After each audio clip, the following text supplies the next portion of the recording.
And the pastors must be effective as teachers. Sometimes we may wonder, does being able to teach mean that they need to have some extraordinary gifting? No, they don't need to compete with the best preachers in the world on podcasts or television, but they need to be effective in that local church. And that might be very different in a large established church in a big city, as opposed to a more rural setting or a church planting setting, what it means to be effective in that context. Because if the pastors and elders together in their teaching are not effective in teaching sound doctrine and protecting their people from false doctrine, then it's only a matter of time until the wolves carry the day. The pastor elders must be effective. You need to see your context, know your context, and pray for and search for and raise up and find pastor teachers who will be effective in that context. Hey, welcome to the Expositors Collective Podcast, episode 247. I'm your host, Mike Neglia. The voice you just heard is our guest for this week, Pastor Dr. David Mathis, and you are in for a treat.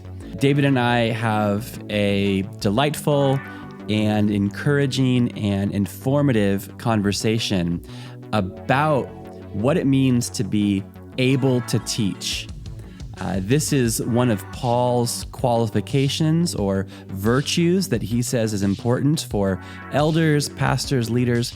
We're supposed to be able to teach. What exactly does that mean? How much of that is a divine gift from above? And then how much of that desires or demands cultivation from us here below? So this is a great conversation. I love doing a deep dive on one particular concept with somebody who has been thinking about this for a long time. David Mathis taught a class on eldership for 10 consecutive years at Bethlehem College and Seminary. He recently published a book called Workers for Your Joy on what it means to be a qualified elder. And so he is exactly the kind of guy that you want to learn what it means to be able to teach from. So I'm going to get out of your way and let you listen to this conversation with David Mathis.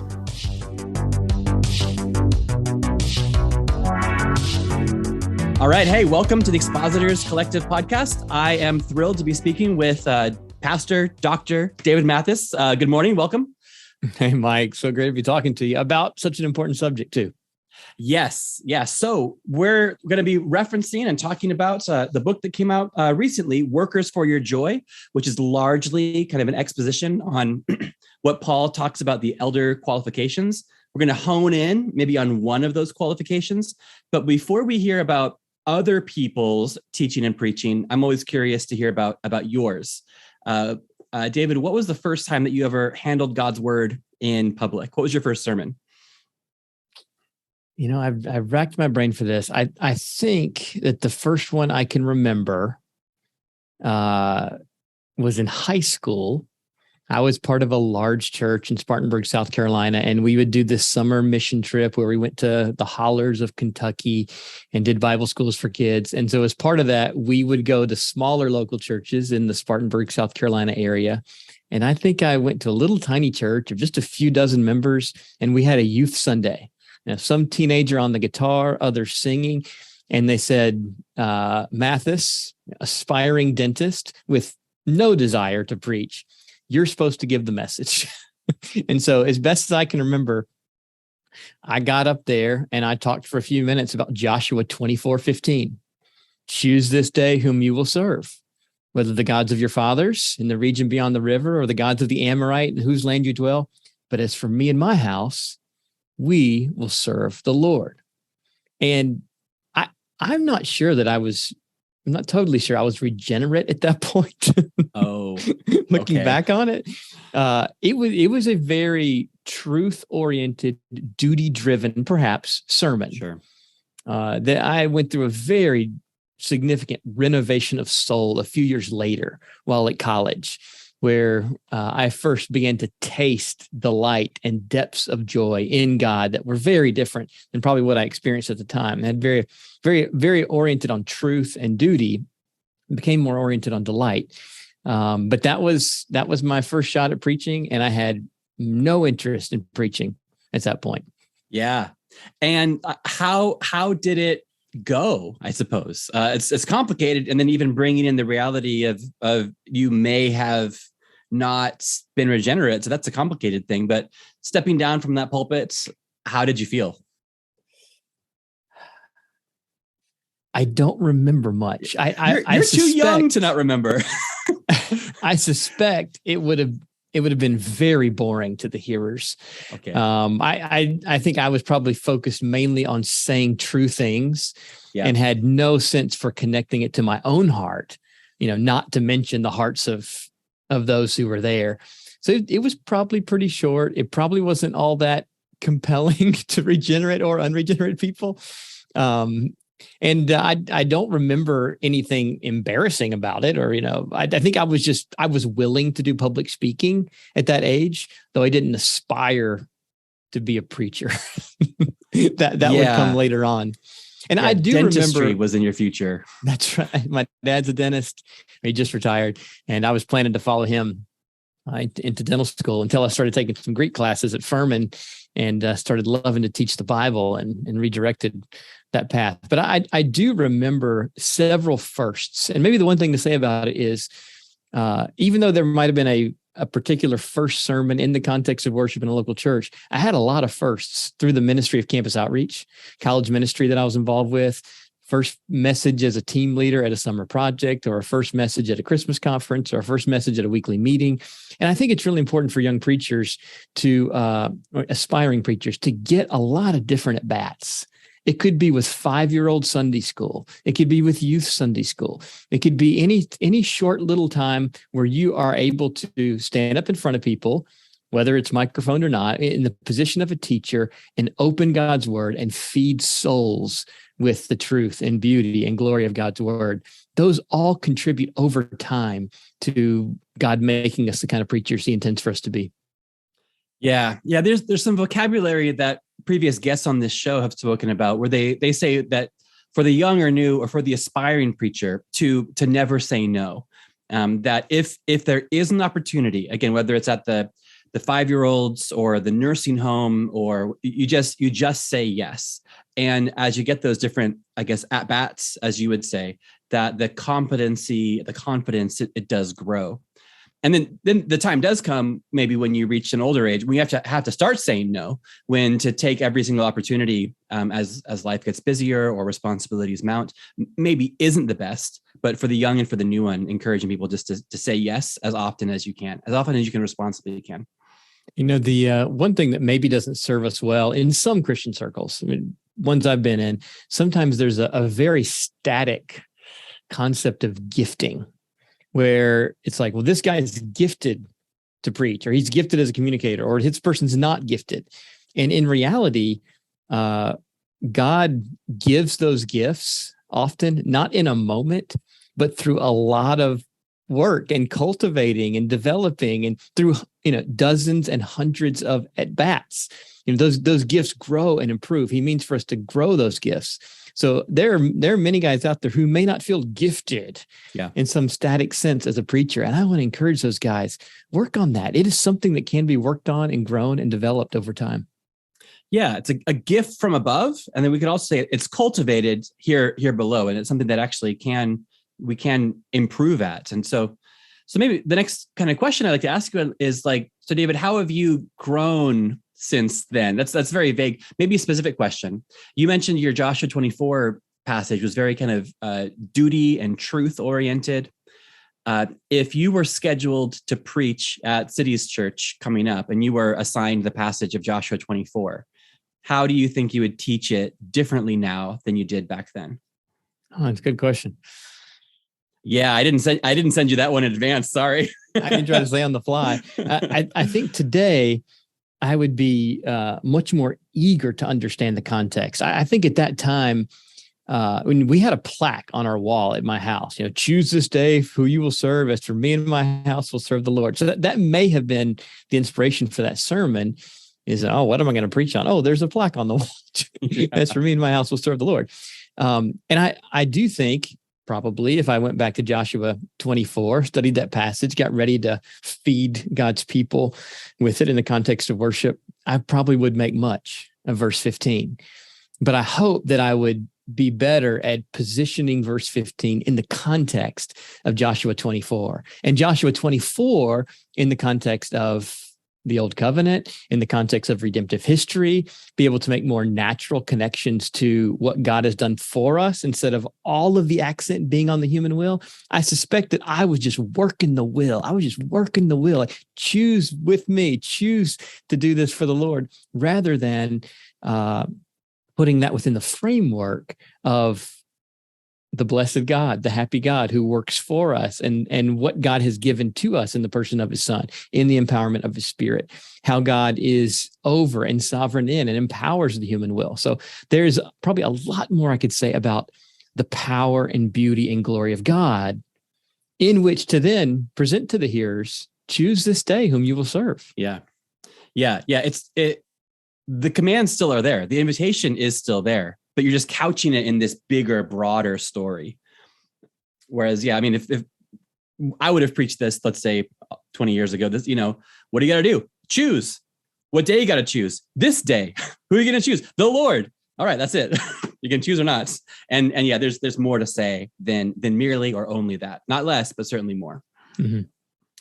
Any other, that was a very specific question, but any broader ideas of growth, anything you used to do that you stopped doing, or anything that you consciously decided to add to your teaching and preaching? My instinct, I guess, growing up and just being around youth ministry meetings, what I picked up in the drift from my own pastor growing up, as well as being involved in the ministry of campus outreach while in college, was preaching from an outline. And that corresponded more, at least in those settings, with less preparation, more focus on, delivery in the moment than preparing what to deliver in the moment. And so when I came to Minneapolis and studied preaching under John Piper, that was very different. John manuscripts. This is the first time I had learned under someone who manuscripted. And yet, you do not get the impression from listening to John Piper preach that he's just reading a manuscript. Mm-hmm.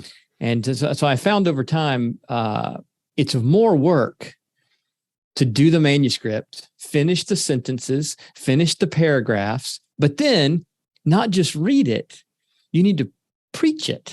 The sermon should not merely be a performing of the manuscript. The manuscript is preparation. My sermons are largely my manuscript, but I don't want it to be exactly that. I want to be in the moment with the people over the word, open to the Spirit's fresh guidance and wisdom. There are times where I look up, I deliver the paragraph to the people, and I have an insight in saying it that wasn't there in the preparation. So I think that's a big change from just regular instincts growing up on public speaking from an outline, which has some good aspects to it. Namely, you don't just look down the whole time. I'm not just reading. So I get the next point in the outline and then I'm delivering it fresh and real to those people in that moment. So I want to preserve that in preaching. And I think, at least for me, it makes me do the extra work to manuscript it. And over the years, it is sure nice to be able to go back to something old and to read my complete sentences and understand now what I was thinking then, rather than just going back to an outline. When I find an old outline, sometimes I'm not sure what I was thinking. I had something in my head that I never got on paper, and I have forgotten it over time. But when complete sentences are there, it's at least nice for going back to it later. Yeah, like the archaeologist finds a skeleton and then has to piece together all of this and then imagine what this person was like, versus, well, the illustration falls apart. But there we go. That's right. I started strong and then I petered out. But it's a beautiful thing about complete sentences and paragraphs for that purpose. Yeah. Yes, I just demonstrated it right there.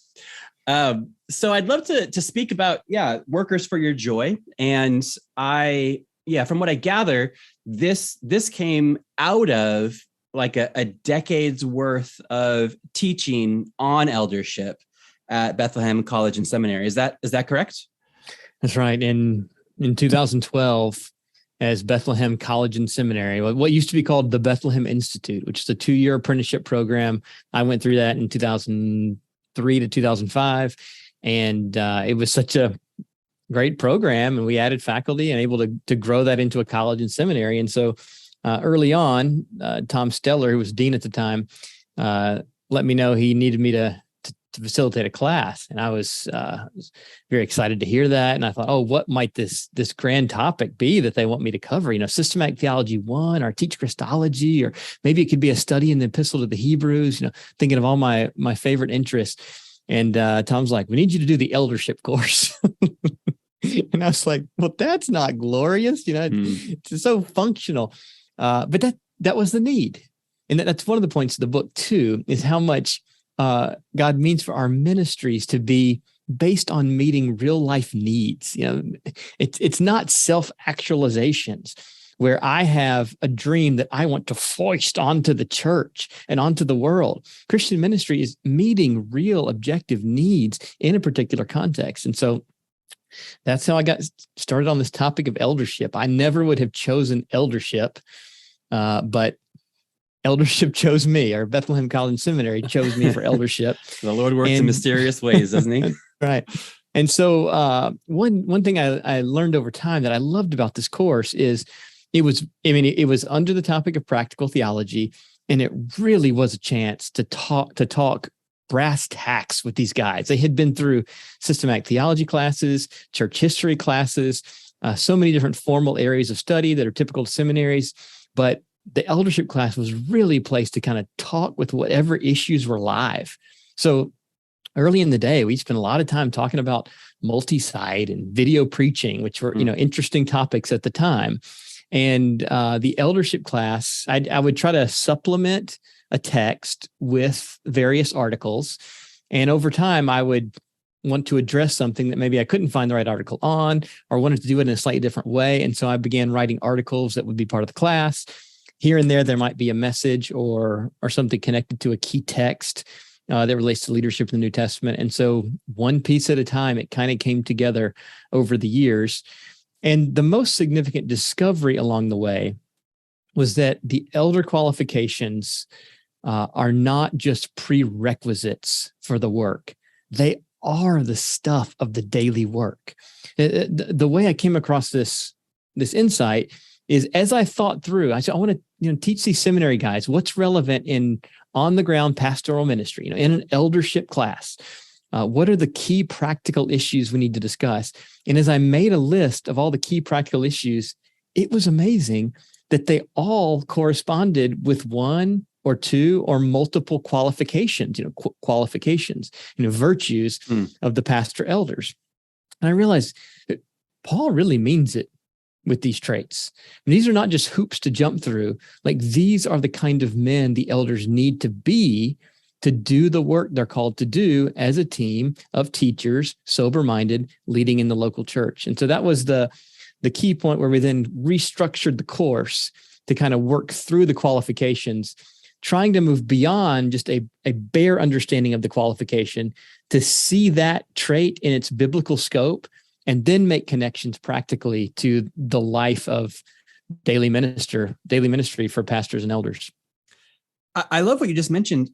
Speaking about these as like elder or pastoral virtues, more than, if I could say the word, mere qualifications. Right. Like, it's not just this is what you need to get in the door, but this is the bread and butter, or the exhaling and inhaling of elder or pastoral ministry. A virtue. What a great turn of phrase, or what a great explanation of these.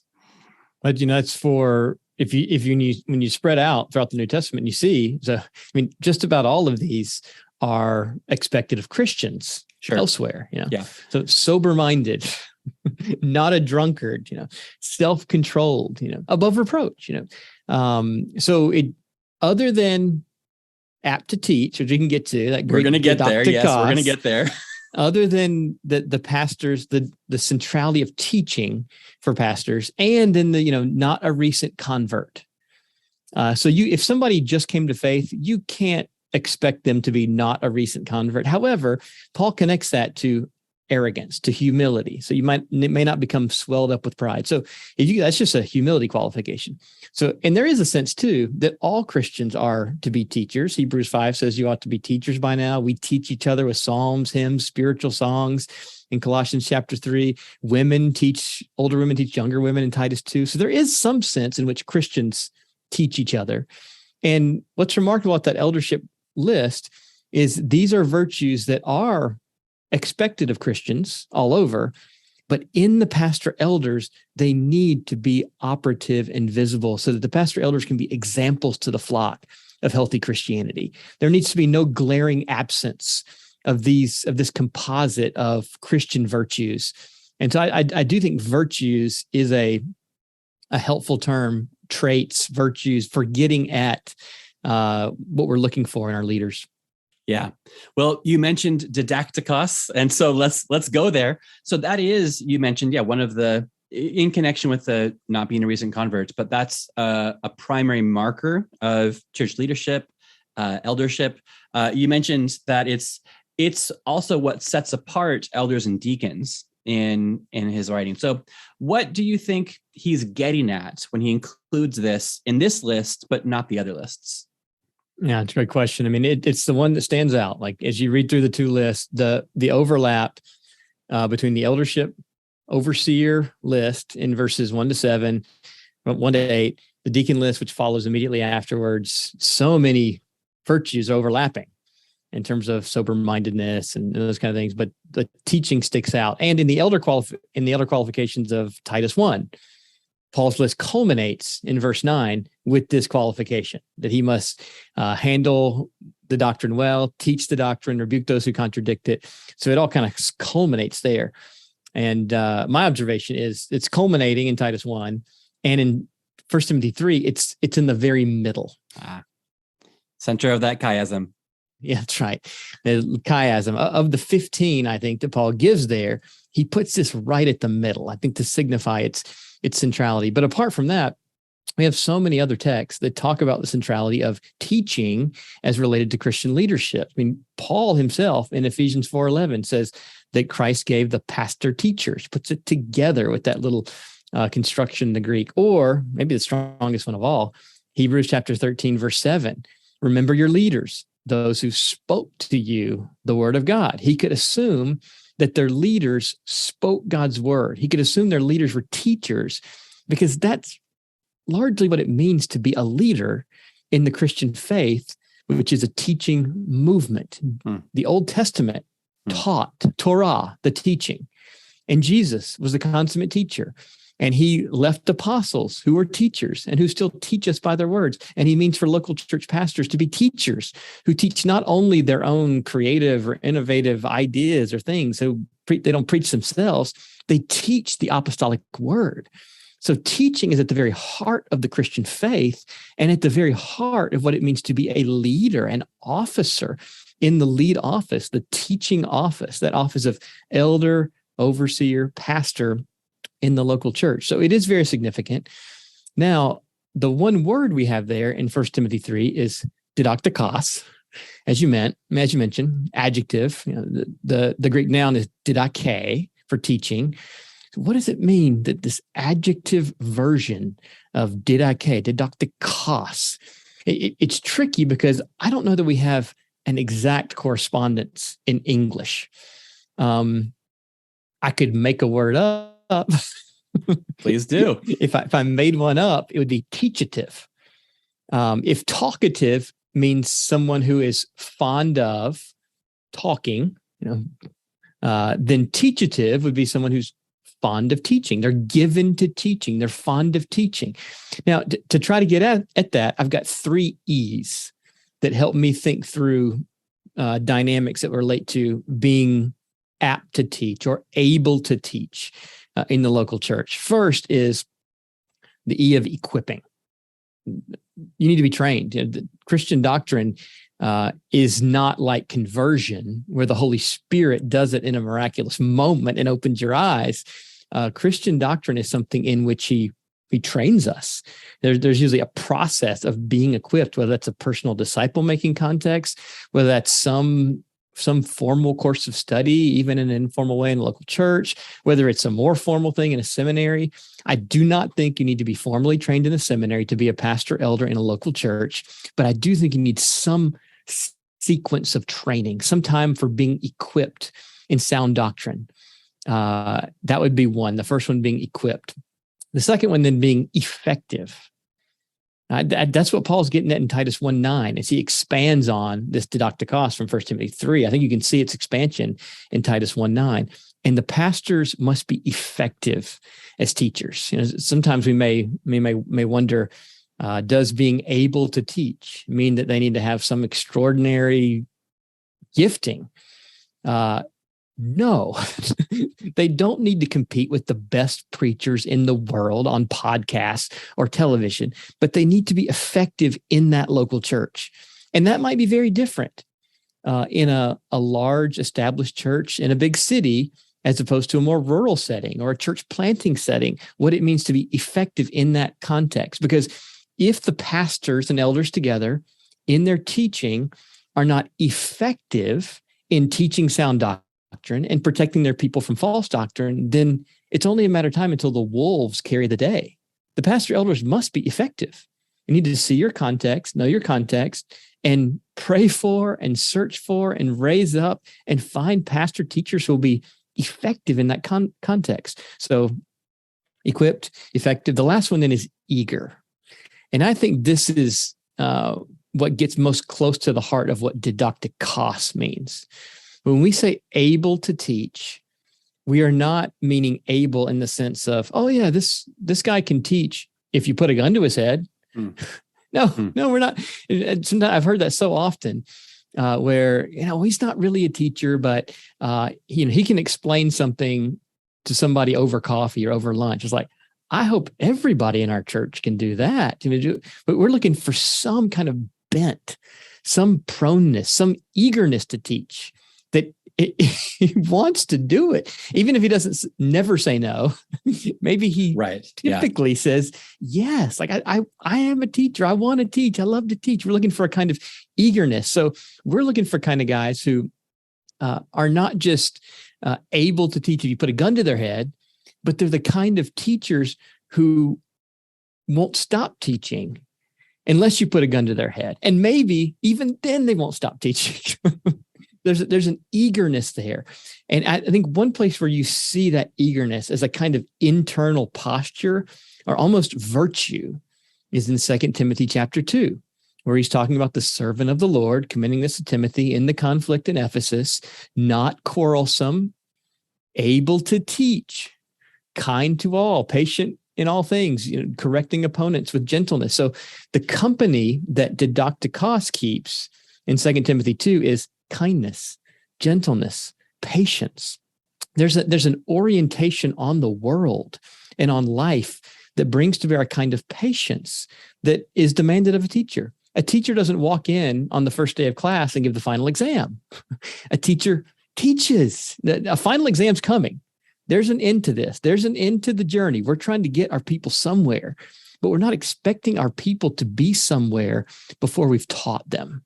And so that eagerness to teach and the kind of patience and the bent that would be a teacher at heart is, I think, what's being signaled by didaktikos. Wow. And in true preacher fashion, thank you for the 3 alliterated points. I appreciate that. Can I come back to the second one, the middle, yes. The effective? In your understanding, what's the difference between, you mentioned effective teaching, and that doesn't necessarily have to be as good as the famous celebrity preacher on the podcast or in the old days on the TV or the radio. I guess maybe the question is how good is good enough? I think it's got to be decided in a particular local church setting. So I don't think you can say that at the same time for a large established church in the city versus a small church plant in a rural area. It's going to be different in the context. And sometimes some of the growing pains in the life of a church can be from that planting stage growing into the more established stage. So even as a church stays in the same location, in various seasons in the life of the church, the demands can be greater or less. What was effective in planting the church may not be effective 10 years in or 20 years in. And so there may need to be a maturing of those elders. And we got categories for that, right? Paul says, let your progress be made known to all. Yeah. Our people should see that we are growing in our knowledge of the word, in our desire to preach it, in our love for them. They should see evidence of our growth over time. And so that's fitting for pastor elders to do that. And I think one important aspect to emphasize is the team dynamic. We don't have any instances in the New Testament of a single pastor elder without a team in a local church context. All of the examples we have are team contexts, plurality of pastor elders in the local church. And so it doesn't all, in that kind of context, it doesn't all fall on the shoulders of one man. As a team, this team needs to be effective in this context. And that is not to be decided by somebody from the outside. That's something that congregation with its leaders needs to decide and pray for and seek and be serious about the very centrality of teaching in the Christian faith. Yeah. Okay. And on the notion of plurality, I think in the circles that I run in and that you, I think there's a broad consensus that plurality of leaders is a wise and safe and New Testament principle. And even if certain churches haven't arrived at that yet, it's an aspiration to get there. I'm thinking, in kind of church planting context or international cross-cultural plantings. And so although there is a big emphasis or understanding or consensus almost on the need for plurality of leadership, like what you're saying is that plurality of leadership should also be expressed in a plurality of voices and preachers in the pulpit. So not just making decisions behind the scenes, but also presenting God's truth Sunday after Sunday. I mean, what's very clear in the New Testament is the two main tasks of the lead office, the teaching office in the local church, is teaching and leading. And sometimes we say feeding and leading, and feeding. Those rhyme. Or you could say teaching and governing. Those are the two main tasks. And I think it's a beautiful thing. It represents a maturing for a church to go from being governed by a single pastor to being governed by a team or led by a team. I'm a Congregationalist. I don't presume all your listeners are.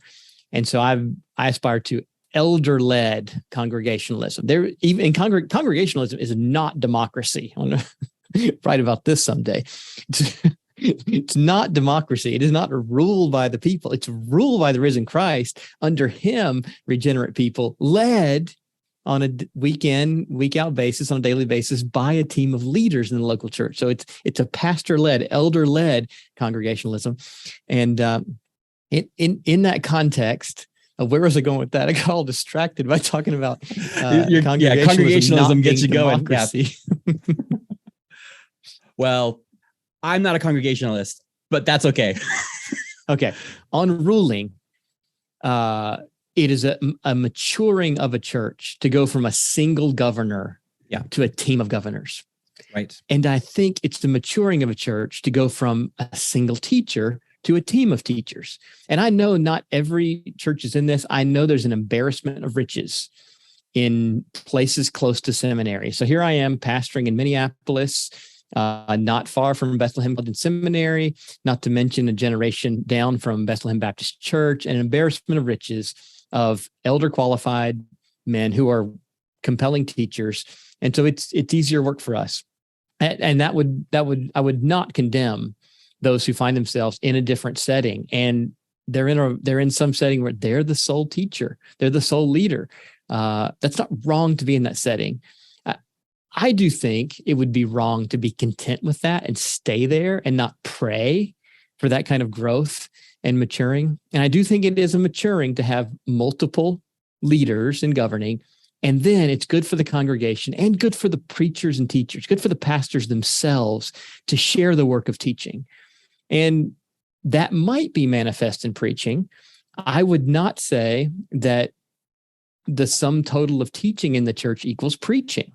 There is so much teaching to be done in the local church. We're constantly teaching. At every gathering, there's various manifestations of teaching. Preaching, then, within that broader category of teaching, is a distinct thing, a very important thing in the context of worship on a Sunday morning. I think it could be very good for a congregation to have multiple preachers, to have a team of preachers in that context. But I wouldn't say that unless there's a real aggressive sharing of the pulpit, then there's not a sharing of the teaching. You could very much, as a team of elders, share the teaching, and yet that be concentrated, for the most part, in one or two or three preachers, so to speak. Yeah, and you've unpacked this further in an article on Desiring God that we'll include in the show notes. If anyone their curiosity is piqued by this, or they want to hear a more fleshed out version of this. This year in 2022, I mapped out the preaching calendar and made sure that at least once a month I wasn't in the pulpit, and not because of travel or whatever, but just being there. And then in the first half of the year, I would do Sunday school. I would do something else on that Sunday.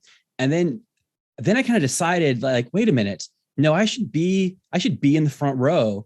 I should be, I'm blessed. I'm able to travel a lot. I'm jet lagged right now from a recent trip to Idaho.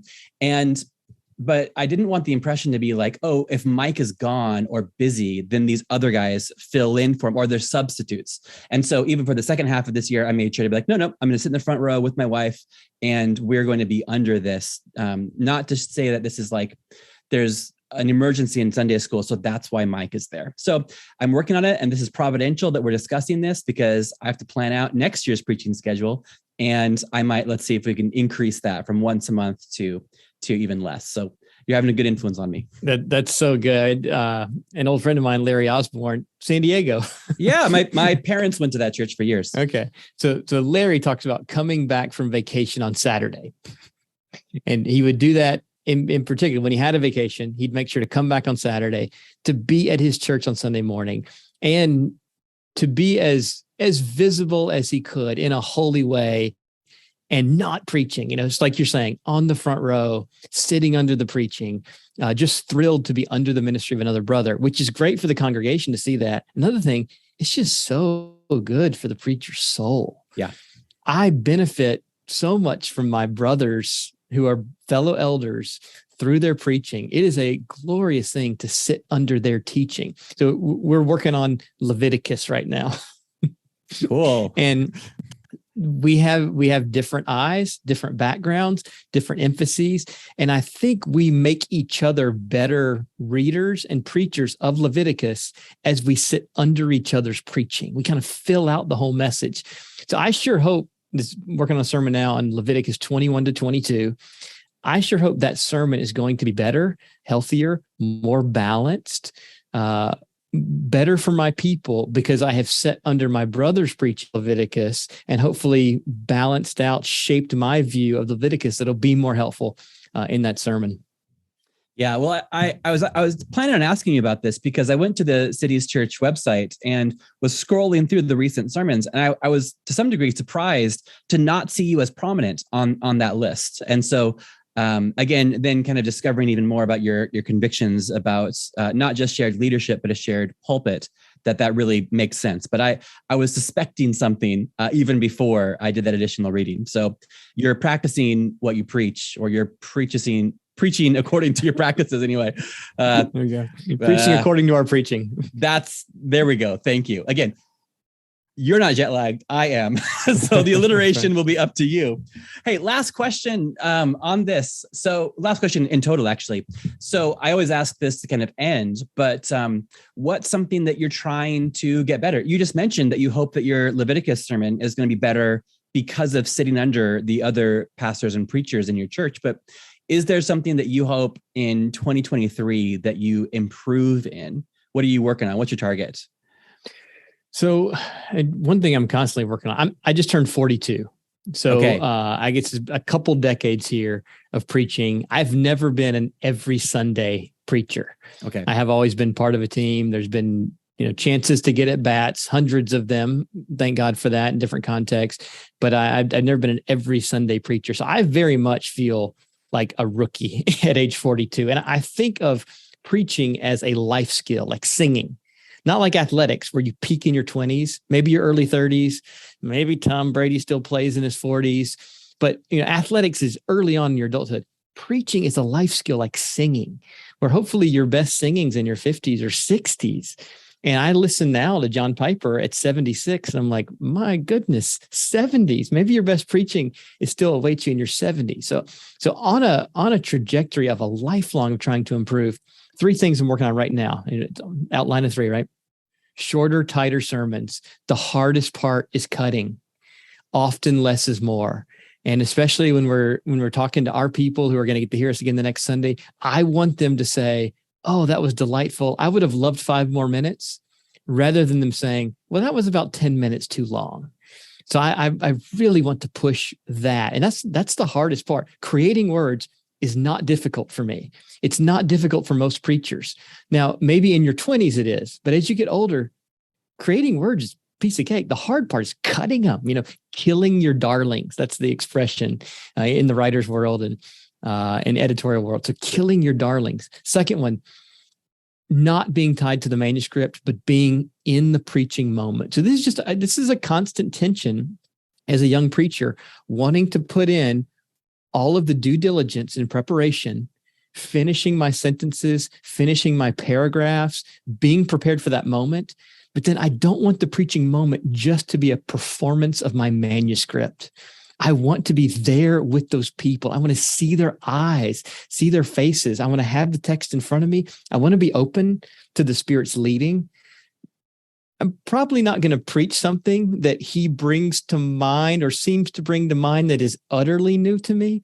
But sometimes in the moment, I'm going back through that truth and doctrine, and there's a connection that's made that's not totally new to me, but it's fresh in that moment. And he, I think, means it as a gift for me and a gift for the people. So I want to find that way of full preparation and then full engagement in the moment.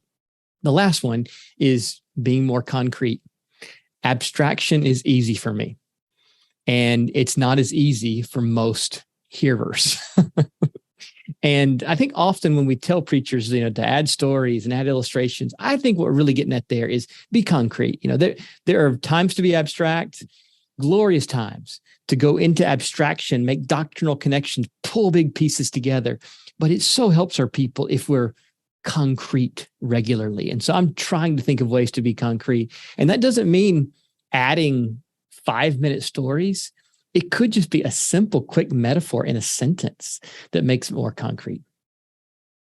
Concrete in the terms of application, or concrete as, oh, this is going to impact you with your employees or coworkers?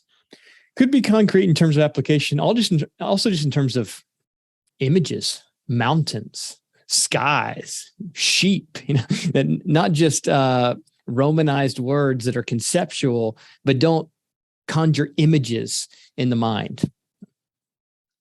Powerful. That's mighty. Well, okay. Well, thank you so much for bringing us through this journey. Your book is available from Crossway and can be purchased, I'm sure, most places. But I just got to say, I love stuff like this. I love books. First off, I love eldership. I just think it's great. I'm reading books on eldership a lot. Our church, tradition was very much kind of single pastor. And, many years ago, convictionally felt that a plurality of elders was the way to go. And so I've just been, for me personally, just reading on this all the time. And then also, I just love when there's like a seminary professor that has been teaching on something for a decade, and then they write about it. I just love that, because I know there's been a sharpening in your own mind, and, probably to some degree, even being sharpened by the students that have come through, or the kinds of questions or the kinds of pushback that you get, that I just really hone thoughtfulness in writing. So I love this. I think all outgoing professors should write one last book or something, because there's a clarity that comes from it. So I appreciate that. Thanks for what you've given to the church. And I hope this serves elders and potential elders and the church worldwide. Thank you, Mike. I really appreciate it, brother. It's an honor to talk with you about these things. I could do this all day. But not now. I'm jet lagged. I have to go curl up in bed and go to sleep. You do it. That's right. Okay. Thanks so much, David. Thank you, brother. Well, thank you so much to David, and thanks to you for listening all the way to the end of this conversation. In the show notes, there's a link to the article that he referenced about team teaching, as well as a link to our private Facebook community. You're invited to turn this from a listening monologue experience into more of a conversational community experience in that private Facebook group. So do meet us there. We can continue the conversation. I also want to say, make sure that you're subscribed so that every Tuesday, this podcast automatically shows up in your phone or in your device, because coming up in the next few weeks, there's a conversation with Kike Torres, with Heath Hardesty. We've got a great conversation about Augustine between myself, Ian Clary, and Shane England. And then also, we have another one of our big mega compilation albums coming up. This one is about how to prepare your heart and your calendar to preach during the Christmas or Advent season. It's coming up. It's closer than you think. And we want to help you to preach as best as you can in the month of December, leading up to the annual festival of the celebration of the Incarnation that we know as Christmas. All right, I hope that this episode and all that we do at the Expositors Collective helps you to grow in your personal study and public proclamation of God's Word. God bless.